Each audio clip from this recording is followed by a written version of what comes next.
Hello student, कैसे हैं आप। नेक्सस एजुकेशन पॉइंट में आपका स्वागत है। आज हम बात करेंगे MPSC 007 भारत में सामाजिक आंदोलन और राजनीति की बुक के ऊपर। एक यूनिवर्सिटी टॉपिक है भारत में मजदूर आंदोलन। जैसा कि मैंने इस वीडियो से पहले किसान और दलित आंदोलन के बारे में बताया, अब हम बात करेंगे मजदूर आंदोलन के बारे में। आपको पता ही है बच्चों की प्राचीन काल से जब अंग्रेज शासन व्यवस्था में मजदूरों का बहुत शोषण हुआ था और हाथ के जो कारीगर थे वो बेकार हो गए थे। तो भारतीय मजदूर आंदोलन की शुरुआत कैसे हुई और इसका क्या कारण था, उसके ऊपर बात करेंगे। चलिए बात करते हैं। भारत में 1850 के बाद सूती कपड़े तथा पटसन के कारखाने लगने लगे थे, क्योंकि भारत में ईस्ट इंडिया कंपनी के आ जाने से भारतीय श्रमिकों का शोषण तो हुआ, परंतु उसके साथ औद्योगिकरण का भारतीय समाज पर एक सकारात्मक भी प्रभाव पड़ा। क्योंकि इसका सकारात्मक प्रभाव ये पड़ा क्योंकि जो बड़ी बड़ी कंपनियां भारत के अंदर अंग्रेज शासनकाल की स्थापित हुई, तो यहाँ पर मशीनरी आई, यहाँ टेक्नोलॉजी आई थी, इसलिए उसका सकारात्मक प्रभाव भी पड़ा। लेकिन नकारात्मक प्रभाव ये पड़ा कि जो हाथ की कारीगर थे, काम करने वाले श्रमिक, उनका वो शोषण हुआ और उनको उनके अंदर नौकरियां छूटनी पड़ेगी उनकी, क्योंकि मशीनें चलाने के पढ़े लिखे लोगों की जरूरत पड़ती थी। लेकिन यहाँ पर हाथ के जो कारीगर थे वो बेकार हो, क्योंकि अब 100 आदमियों का काम एक मशीन आपस में कर सकती है, यानी 100 आदमी जो थे वो बेरोजगार हो गए। यहाँ पर इनका शोषण हुआ। इस औद्योगिकरण के फलस्वरूप भारतीय समाज में एक नए वर्ग का आरंभ हुआ, जिसे मजदूर वर्ग कहा गया, और जो वर्तमान समाज व राजनीतिक व्यवस्था में काफ़ी प्रभावशाली है। आरंभ में ये वर्ग संगठित नहीं था। 20वीं शताब्दी में कांग्रेस के नेताओं ने जन चेतना जागृत करने के लिए किसानों व मजदूरों को संगठित करने के प्रयत्न किए, क्योंकि वे भारत में औद्योगिकरण के साथ साथ मजदूरों के विकास की ओर भी अग्रसर थे। विभिन्न राष्ट्रीय नेताओं ने शोषण से पीड़ित मजदूरों को संगठित करके मजदूर आंदोलन की प्रक्रिया आरंभ की। तो अंग्रेज शासनकाल में किसान, दलित और साथ ही साथ मजदूरों का भी अत्यधिक शोषण किया गया। उद्योगों में ना तो मजदूरों को उच्च पद दिया जाता था और ना ही इनको अच्छा वेतन मिलता था। कार्य करने के घंटे ज़्यादा थे, इसलिए मजदूर बहुत ही ज़्यादा परेशान थे, जिसके कारण मजदूरों का शोषण होने लगा। अब बात करते हैं मजदूर आंदोलन की उत्पत्ति। जी, मजदूर आंदोलन की उत्पत्ति तो देखते हैं मजदूर आंदोलन की उत्पत्ति कैसे हुई बेटे। Akhil Bharatiya trade union Congress. तो बच्चों, मजदूर आंदोलन की जो उत्पत्ति हुई थी वो अखिल भारतीय ट्रेड यूनियन कांग्रेस की जो स्थापना हुई थी उससे यहाँ आंदोलन शुरुआत हो गया था। इस अखिल भारतीय ट्रेड यूनियन कांग्रेस की स्थापना 1920 में कांग्रेसी नेताओं जैसे NM जोशी, लाला लाजपत राय और CR दास आदि के प्रयासों से अखिल भारतीय ट्रेड यूनियन कांग्रेस की स्थापना की गई। तो बच्चे, ये 1920 में ये ट्रेड यूनियन कांग्रेस बना था। इसका मतलब ये AITUC की स्थापना हुई थी। ये CR दास, लाला लाजपत राय और NM जोशी ने करी थी। यहाँ से मजदूर आंदोलन की शुरुआत हो गई थी, यानी मजदूरों के लिए एक संगठन तैयार हो गया था। ये संस्था हर वर्ष अपने सम्मेलन करती है और अपने प्रतिनिधि अंतर्राष्ट्रीय श्रम सम्मेलनों में भेजती है। फलस्वरूप इसके प्रयासों से 1926 में श्रमिक संघ अधिनियम पास हुआ। लेकिन 1927 में AITUC पर कम्युनिस्टों का अधिकार हो गया और वे इसका उपयोग अपने राजनीतिक उद्देश्यों के लिए करने लगे। 1947 में एक नई यूनियन बनाई गई, जिसे Indian personal trade union Congress INTUC कहा गया। तो यहाँ पर दूसरी संस्था बनी थी भारत में, INTUC की स्थापना सन 1947 में INTUC की स्थापना की गई। इसकी सदस्य संख्या सबसे अधिक है। तो बच्चों, अभी हमने जो इससे पहले एक संस्था बनी थी, अब ये दूसरी संस्था बनी थी मजदूरों के हित के लिए, यानी मजदूरों की दशा को सुधारने के लिए। ये संस्था जो INTUC बनी थी 1947 में बनी थी, और ये संस्था जो थी ये बहुत बड़ी संस्था थी, और ये आज वर्तमान में लगभग सभी कारखानों, मिलों और उद्योग धंधों में मजदूर संगठन बने हैं, जो अपने सदस्यों के आर्थिक हितों की रक्षा के लिए प्रयत्नशील हैं। अब बात करते हैं मजदूर आंदोलन की वर्तमान स्थिति के बारे में कि मजदूर आंदोलन की वर्तमान स्थिति क्या है। पहला, प्रतिस्पर्धा से मजदूरी दरों पर प्रभाव। तो वर्तमान समय में औद्योगिकरण क्षेत्र में नई तकनीक के आ जाने से भी मजदूरों पर काफ़ी प्रभाव पड़ रहा है, क्योंकि नई तकनीक के आ जाने से या तो अधिकतर मजदूर बेरोजगार हो जाते हैं या फिर उन्हें प्रशिक्षण की आवश्यकता होती है। क्यों?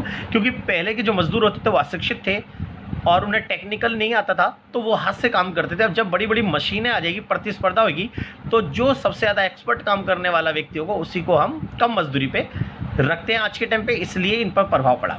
मजदूरों को प्रशिक्षण के लिए संस्थाओं में जाना पड़ता है। यदि प्रशिक्षण एक उच्च तकनीक का हो तो उन्हें अत्यंत व्यय करना पड़ता है। यानी अगर टेक्निकल, अगर कोई तकनीक अगर सीखनी आईटी में, तो उन्हें बहुत पैसा, यानी वो जो सारे कोर्सेज होते हैं बड़े महंगे होते हैं, इसलिए। परंतु इस व्यय के कारण भी उन्हें कोई लाभ नहीं होता, क्योंकि आप बड़े बड़े कोर्स भी कर लेते हो, लेकिन प्रतिस्पर्धा की वजह से आपको कम मजदूरी पर काम करना पड़ता है। वर्तमान में ये समस्या भी मजदूर आंदोलन के सामने एक चुनौती है। दूसरा है नई तकनीक के आगमन पर मजदूरों का प्रभाव। वर्तमान आधुनिक युग में नई आर्थिक नीति का एक बड़ा प्रभाव ये भी पड़ा कि हर औद्योगिकरण छोटी कंपनियों से प्रतियोगिता रखनी पड़ती है, जिसके लिए हर कंपनी प्रत्येक इकाई उत्पादन के लिए प्रशिक्षित कर्मचारियों को ही कार्य प्रदान करती है। इसके परिणाम स्वरूप वर्तमान में अधिकतर श्रमिकों को कार्य प्राप्त करने के लिए कड़ा संघर्ष करना पड़ता है। तो इसके अंतर्गत आज नई नई टेक्नोलॉजी आ गई। नई नई टेक्नोलॉजी के आने से जो हाथ के कारीगर थे वो बेरोजगार हो गए, और जब जो टेक्निकल जो व्यक्ति हैं, मजदूर हैं, अब उन टेक्निकल मजदूरों को भी नौकरी प्राप्त करने के लिए बहुत ही ज़्यादा स्ट्रगल करना पड़ता है। जैसे कि 5 वैकेंसी हैं, उसके लिए 5 लाख लोग उसके लिए इंटरव्यू देते हैं या उसको नौकरी प्राप्त करने का प्रयास करते हैं। तो नेक्स्ट है प्रतियोगी औद्योगिक कंपनियों में कार्यों के कड़े संघर्ष। जी, वर्तमान में नई अंतर्राष्ट्रीय आर्थिक नीति का प्रभाव ये भी पड़ा है कि अधिकतर स्वदेशी अर्थव्यवस्थाओं की कंपनियों ने विकासशील अर्थव्यवस्थाओं पर पूर्वी निवेश की प्रक्रिया को बढ़ाया। ये प्रक्रिया 2 प्रकार की होने लगी कि एक तो विदेशी कंपनियों अन्य अर्थव्यवस्थाओं में प्रवेश कर उत्पादन करती है, लेकिन उस उत्पादन से श्रमिकों को उचित मजदूरी प्राप्त नहीं हो पाती। तो आपको पता ही है, आज बड़ी बड़ी कंपनियां, जो आईटी कंपनी जो होती हैं, जो उद्योगों में बहुत ज़्यादा कंपटीशन चलता है, तो आपको पता ही है उसमें नौकरियां हमें आसानी से नहीं मिल पाती। अगर एम्प्लॉय चाहिए भी होते हैं तो बड़े एक्सपर्ट लोग चाहिए होते हैं, तो हम बड़े बड़े आईटी विभाग की कंपनियों में हमें वहाँ पर जॉब नहीं मिल पाती है। अगर जॉब मिलती है तो बड़ा संघर्ष करना पड़ता है, और वो भी सबको नहीं मिलती। नेक्स्ट है स्वदेशी बाजार पर विदेशी निर्मित माल की बिक्री का प्रभाव। तो आपको पता ही है कि जो विदेशी बड़ी बड़ी कंपनियां आ गई हैं, वो उस टेक्नोलॉजी को अपनाती है। उस टेक्नोलॉजी के आधार पर उनकी जो वस्तुएं होती है बड़ी कुशल होती है और सस्ती होती हैं और प्रभावशाली भी होती हैं। तो इसलिए जो स्वदेशी बाज़ारों पर जो वस्तुएं बनती है वो परंपरागत तरीके से, और बड़ी बड़ी कंपनियों की जैसी वस्तुएं विदेशी जो कंपनियां वो नहीं बना पाती। इसकी वजह से जो विदेशी स्वदेशी चीज़ें हैं, बाज़ार हैं, जो हमारे बाज़ार हैं, उस पर हमारा माल ना बिक कर बाहर की विदेशी कंपनियों का माल तेज़ी से बिकता है। क्योंकि आज हम मार्केट में जाते हैं तो हम इंडियन कम, हम फॉरेन कंपनी के जो मार्क होते हैं, वो बड़ी बड़ी कंपनियां जो बड़े बड़े देशों के नाम की होती हैं ना, made in China, made in Japan, हम ऐसे ब्रांडों को ज़्यादा खरीदते हैं। तो ये जो था मजदूर आंदोलन की वर्तमान स्थिति के बारे में था। तो ये मजदूर आंदोलन है, ये आपके इंपॉर्टेंट क्वेश्चन है, आपके एग्ज़ाम में बार बार रिपीट होता है, इसको आप अच्छे से कर लीजिएगा। और इसके बाद अगर हम थोड़ी सी मजदूर आंदोलन की कमियों के बारे में बात करेंगे तो थोड़ा कमियों के बारे में भी आप जान लो। कभी कभी अगर आ जाए मजदूर आंदोलन की कमियां क्या हैं तो वो भी बता सकते हो।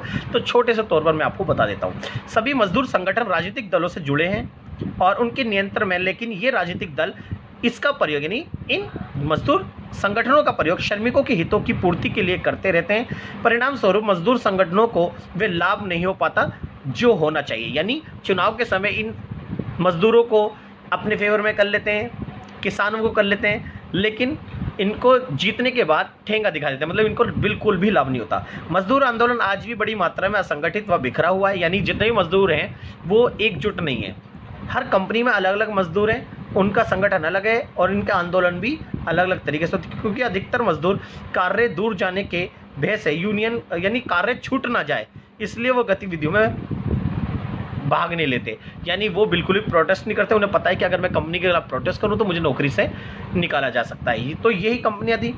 तो भारत में कई मजदूर संघ होने के कारण भी मजदूरों को कोई विशेष लाभ प्राप्त नहीं हुआ, क्योंकि इनके द्वारा की जाने वाली हड़तालों से उनका कार्य तो छूट जाता ही है, इसके साथ साथ हड़तालें भी कई बार असफल हो जाती है। तो ये हमारी मजदूर आंदोलन की कमी आती है। आई होप आपको हमारी वीडियो अच्छी लगी हो तो हमारे चैनल को सब्सक्राइब करें, लाइक करें, कमेंट करें एंड शेयर करना ना भूलें।